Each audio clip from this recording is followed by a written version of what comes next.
Alibaba dropped Qwen 3.7 Max and almost nobody's talking about it. Gemini 3.5 Pro looks like it's about to ship with the new thinking mode that could shake up the leaderboard, and more Chinese labs are dropping their API prices this week, so let's get into it. Let's get into something I think a lot of us are quietly sleeping on. Alibaba dropped Qwen 3.7 Max a few days ago, and from what I can tell, almost nobody outside the AI Twitter space is really talking about this model.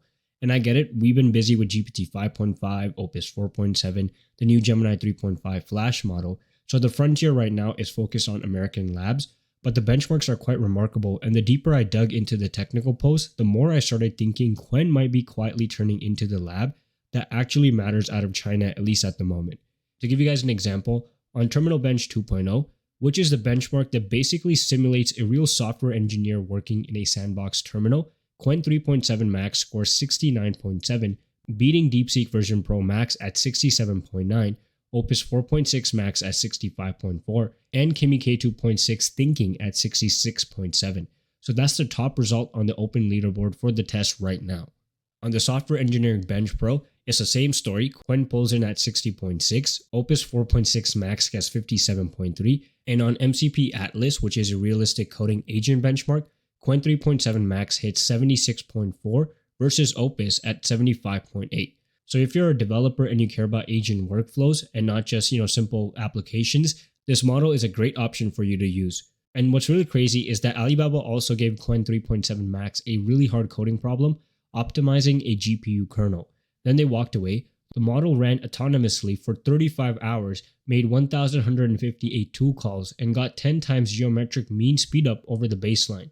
And there was no human in the loop, just a model writing the code, testing it, finding bottlenecks, and rewriting testing again. For context, on the same task, DeepSeek version Pro topped out around 3.3 times, and Kimi K2.6 around 5 times, GLM 5.1 around 7.3 times, and Qwen got to 10. So this model is definitely beating all the other Chinese labs at the moment. But now the real question is, how does this actually stack up against the newest models from the Western labs? Because beating DeepSeek is one thing, but beating Opus 4.7 and GPT 5.5 is a whole different conversation.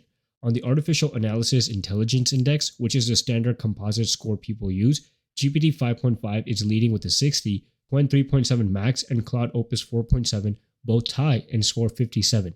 So on a raw intelligence, OpenAI is still at the top, while Qwen is tied with Opus, which itself is a really good accomplishment for Alibaba.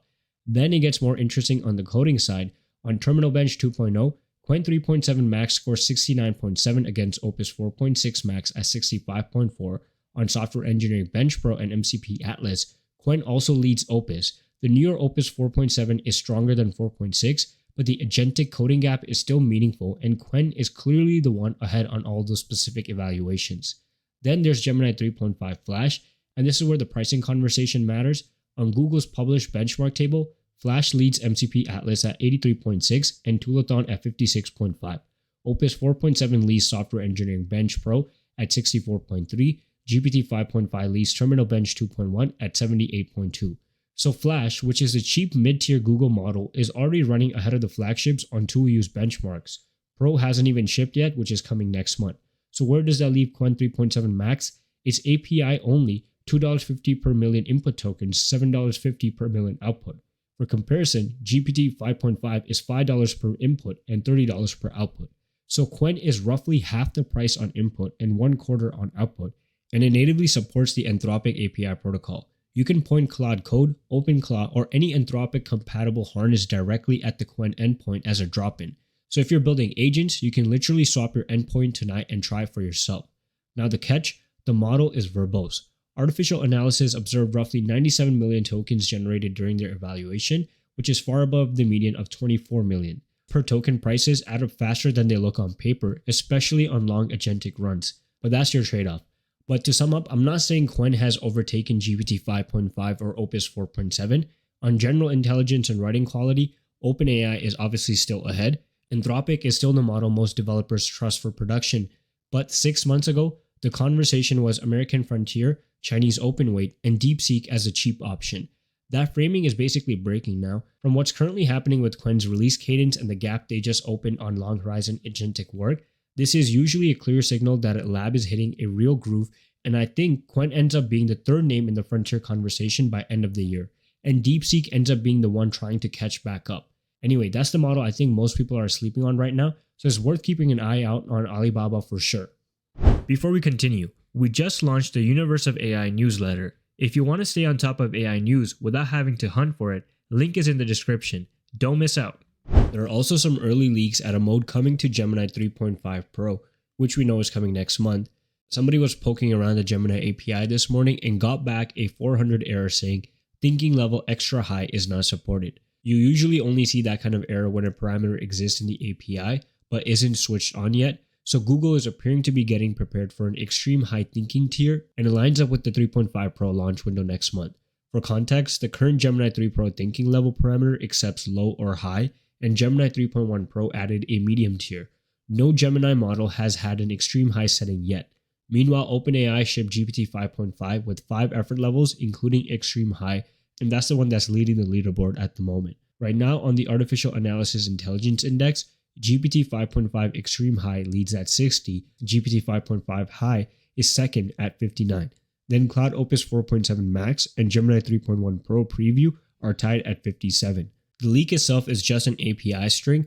We don't know how much extreme high actually adds for Gemini. For reference on OpenAI side, the jump from high to extreme high on GPT 5.5 is 1 point on the index. So it's not a big jump on its own, but enough to retake the leaderboard if we're already close. And Gemini Pro is already tied with Opus right behind GPT 5.5. The other thing worth keeping in mind is the agentic side. Gemini 3.5 Flash already posted big gains on agentic evaluations and MCP2 calls. If extreme high thinking layers on top of that for the Pro model, you end up with something that's both reasoning heavy and tool capable in the same release. I'm not too confident on exact numbers until the actual launch, but what we know currently, 3.5 Pro is going to be a big deal for Google because the 3.5 Flash model release was a little bit underwhelming and people are not super impressed with it. If 3.5 Pro is able to compete with GPT 5.5 and Opus 4.7 and retake the lead, Google might be actually back then. This is the second big API price cut from a Chinese lab in less than a week.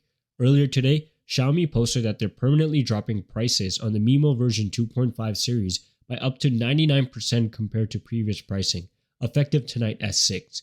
The actual numbers are pretty wild. MIMO version 2.5 Pro, their flagship, is now 0.0036 per million tokens on cache hit input and 0.435 on cache miss, 0.87 on output. The cache hit price is a 98 to 99% drop from where it was, and on the smaller version 2.5 model, output is now 28 cents per million tokens. Xiaomi released MIMO version 2.5 and version 2.5 Pro in late April, both under the MIT license, making it open source. The Pro is a mixture of experts model with 1.02 trillion total parameters and 42 billion active. It's trained for agentic work, consisting long horizon tasks across more than 1,000 tool calls, and the benchmark numbers are competitive with top closed source models. Software Engineering Bench Pro, for example, it's at 57.2, and the Claude eval sits at 63.8. And the timing here is what's interesting. DeepSeek did this exact move earlier this week. They made their 75% version Pro discount permanent. Input dropped to 0.435 per million tokens, output to 0.87, which puts version Pro at roughly 7 times cheaper than Anthropic and nearly 9 times cheaper than OpenAI on output tokens. So in 1 week, 2 Chinese labs have permanently dropped flagship pricing into territory where Western labs basically can't match without losing money. This could be a sign that the cost structure on Chinese inference is shifting. DeepSeek hinted it was tied to Huawei Ascend 950 chips shipping in volume. Xiaomi just said it's from inference optimization. I'm a bit worried for the API margin business at OpenAI and Anthropic if this becomes a pattern. From what's currently rumored, more Chinese labs may follow this week. Worth watching how this shifts the conversation around what builders are actually willing to pay for a frontier model. But that's it for today's video. Make sure you guys are subscribed to the channel, follow our new newsletter as well at universeofai.beehive.com, as well as subscribe to the main channel World of AI, and support us on X by following the Universe of AIZ as well. Until then, I'll see you guys in the next video.